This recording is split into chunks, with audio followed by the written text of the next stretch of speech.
Hi team, Malcolm here. I hope you are doing so awesome. Just out on my daily walk again right now. I figured I'd check in and say hi, see how you're doing. But think about this for a moment. We are not going to impress God with how wealthy we are because, well, put simply, He's richer. In fact, everything that we own, it's His anyway. He just loans it to us while we're here and then disperses it out to somebody else, right? Pretending to be wealthy around God is like going up to a trillionaire with $10 and saying, look how rich I am. You think you got a massive real estate portfolio, thousands of acres, rental properties, commercial properties. We're not even in the game. God owns the earth, the moon, every planet, every star. Planets and stars we don't even know exist. He created them. They're all His, the whole lot. We just play the tourist here for a while and then move on. So we are not going to impress God with our wealth, are we?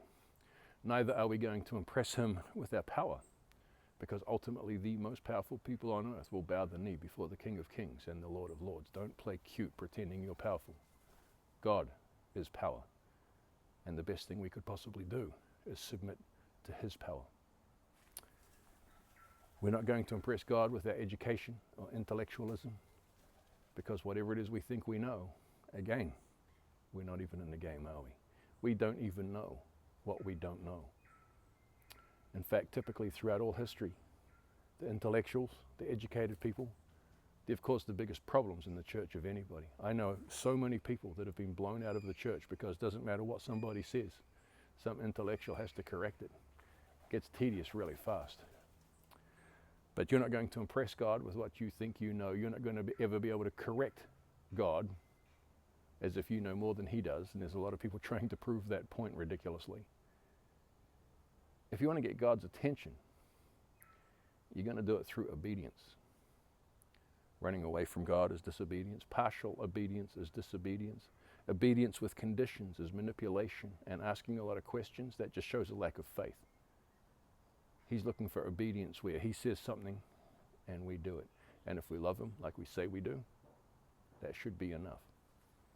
I once listened to a sermon where the preacher went on for about half an hour talking about how Noah must have been a builder. God would never have got him to build the ark if he wasn't a builder.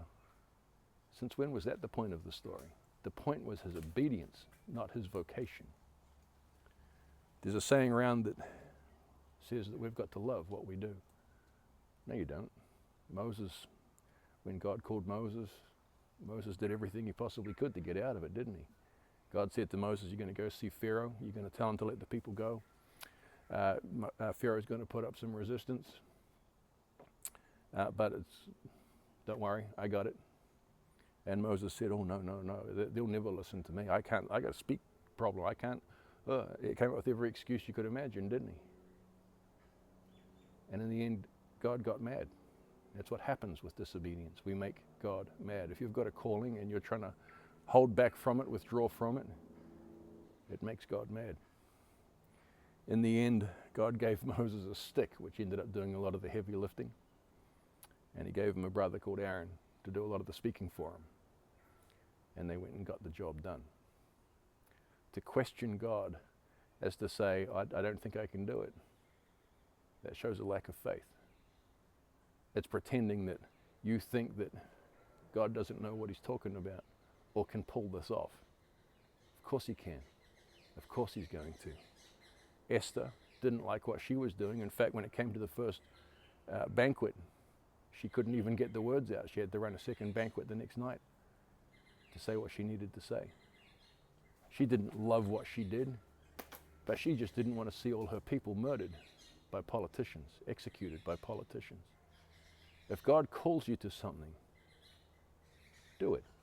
Don't question it. Don't delay it. Don't be Jonah. Don't go hiding out on a boat. Just do it.